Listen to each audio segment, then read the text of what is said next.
If you've watched any amount of television over the last decade, then you probably have a good idea who Gordon Ramsay is. This Scottish-born chef has developed a reputation for being a perfectionist, complete with a rather foul mouth and hair-trigger temper. As we know from his shows, if you disappoint Chef Ramsay, expect to receive an earful of expletives. While he may be a well-known celebrity today, there are likely a few things you don't know about Gordon Ramsay, and we have them right here. Now, we're not going to lose our tempers and yell at you, but we would like you to provide a correct answer to our quiz. It'll be asked during the video, so be prepared to give your response. Until then, clean those pans, sharpen those knives, and hit those subscribe and notification buttons so you don't miss out on any of our newest video releases. Fast food.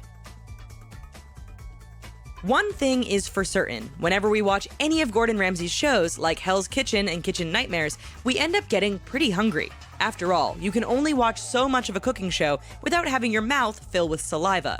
Although it's just television, some of us assume that someone like Chef Ramsay practices what they preach. You know, since he has dedicated his life to fine dining and creating incredible dishes, he likely eats like this all the time.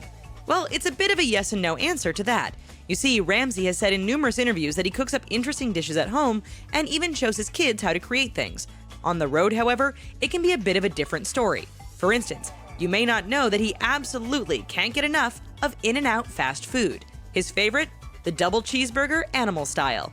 For those of you that don't know, this adds extra pickles, grilled onions, Thousand Island dressing, and mustard grilled patties to the burger. Did anyone else suddenly get really hungry?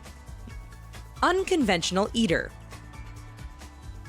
This Hell's Kitchen chef comes across as the type of person who is all about following the rules. After all, we've seen how Gordon Ramsay demands procedures and recipes to be followed to the T. Everything appears strictly scheduled because in the restaurant business, if you're not on schedule, your guests can get pretty angry. Interestingly, in addition to his love of In-N-Out burgers, Chef Ramsay throws another wrench in the works when it comes to the time he eats. For most of us, we were raised on and follow a 3-meal-a-day regimen. After all, what would a day be without your standard breakfast, lunch, and dinner times? It would end up being something like Gordon Ramsay's eating schedule. Throwing traditional order out the window, Ramsay has told reporters that he eats 5 times per day. Fortunately, each meal doesn't involve greasy cheeseburgers. Instead, he starts the day with a juice made from a blend of green and leafy vegetables. From there, it's all about getting balanced levels of proteins and carbohydrates. We guess that when you're as busy as Ramsay is, it makes sense to eat like this in order to keep your energy levels as steady as possible without the crashes many of us experience. He's had work done. In addition to his cooking and profanity-laced tirades, a key characteristic of Gordon Ramsay that makes him stand out among the rest are his rather defined facial features. What do we mean? Well, to put it mildly, the chef has had quite a few deep and well-defined lines and wrinkles. We imagine they came about thanks to his 4 children and the stress of balancing a restaurant empire with the demands of television. Constantly having a scowl on his face and chewing out contestants likely didn't help at all either. According to him, his kids made quite a lot of fun of his wrinkles, and even the world-famous chef referred to the situation as being like Scarface. Nonetheless, Ramsay himself noticed the lines and decided maybe a little work wouldn't hurt. The final bit of persuasion reportedly came from Simon Cowell, who urged his fellow TV star to get the lines worked out. According to Ramsay, the procedure involved only a laser and no Botox. After several minutes, everything was done, and many of those deep lines we once saw are now smoothed out or altogether gone. Second chances. If you've watched even a few episodes of Hell's Kitchen, then you know a screw-up can cost you your spot in the competition. Whether you burn that steak, undercook that cake, or put in too much spice, a slip-up is a great way to get an earful from Gordon Ramsay. In fact, contestants who make mistakes often face the axe whenever it comes time to drop someone from the show.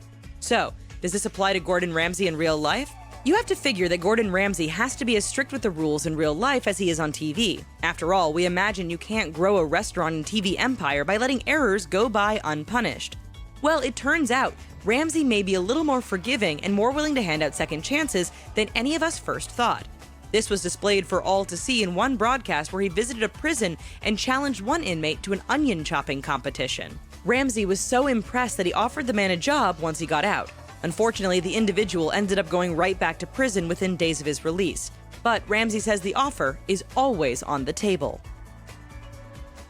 Dangerous show.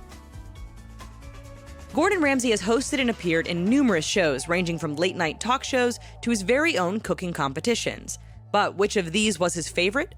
Was it Hell's Kitchen, that saw him pit aspiring chefs against one another, all while he yelled and tormented them? No. Was it Kitchen Nightmares, where he went in and fixed up sinking restaurants, improved the food, service, and decor? Nope. It turns out a show called Shark Bait was the most rewarding. In it, Ramsay traveled to various locations to uncover the practice whereby fishermen cut the fins off sharks. In many places, shark fins are considered a delicacy, while in places like the US, it has been banned.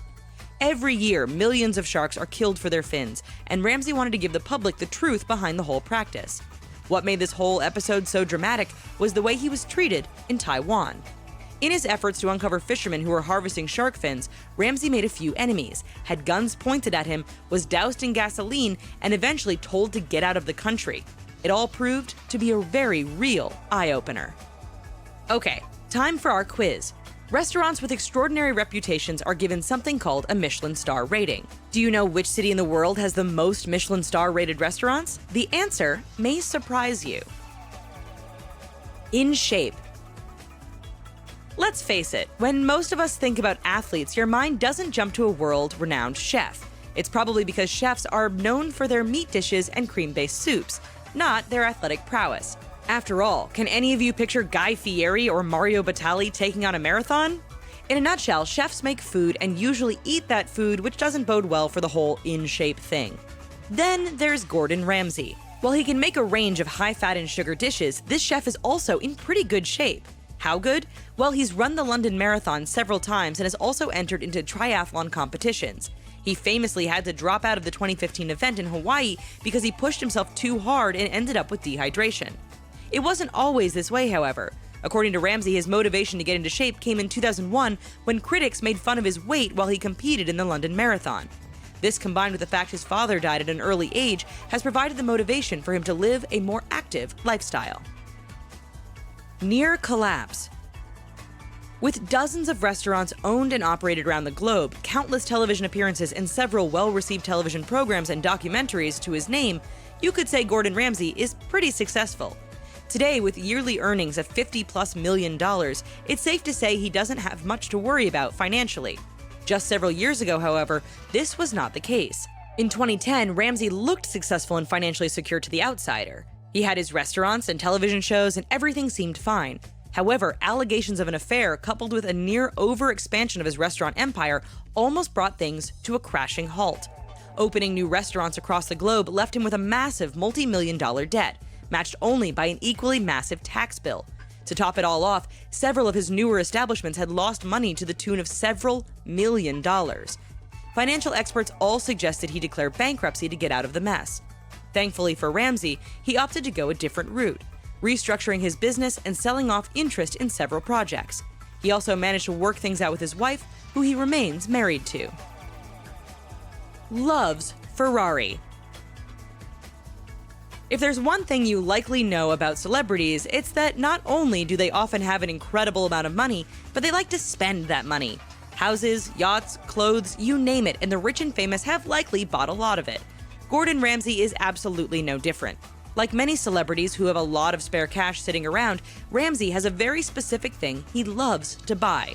If you thought because he's a chef it would be something like high-end pots and appliances, then think again. This chef has a soft spot for exotic cars, especially the Italian variety. On shows like Top Gear, Ramsay has mentioned that he owns all sorts of pretty pricey rides.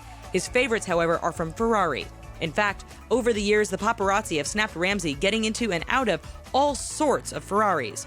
From his 550 Maranello to the special production F12 Berlinetta, this chef has great taste in cars. Of all of his rides, however, the creme de la creme is his very rare Ferrari LaFerrari Apparetta. With only around 200 built, this hybrid supercar is powered by a 6.3-liter V12 engine and cost Ramsay at least $1.25 million. Soccer career.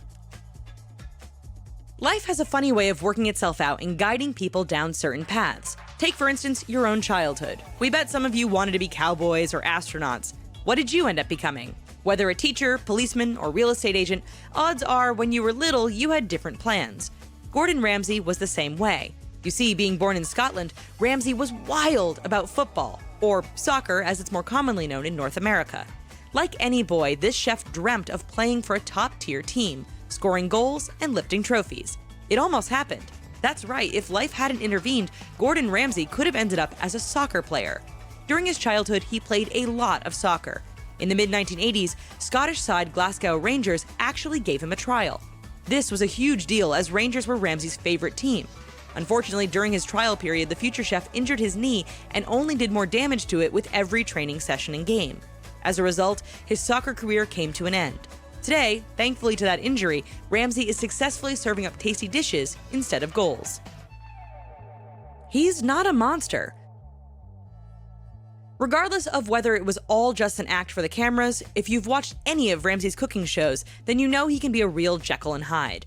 One moment he's full of praise and compliments, then in an instant this chef can unleash a barrage of profanity and insults that leave contestants weeping and audiences hiding behind the couch.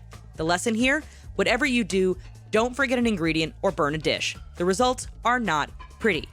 So when we heard Ramsay had a cooking show with kids and a family of his own, we naturally assumed the worst. Interestingly, this uptight chef is actually quite nice around children. While we have no doubt his standards remain high, Ramsay has demonstrated that when a child messes up a task, the end result is usually a lesson learned, not a profanity-filled tirade.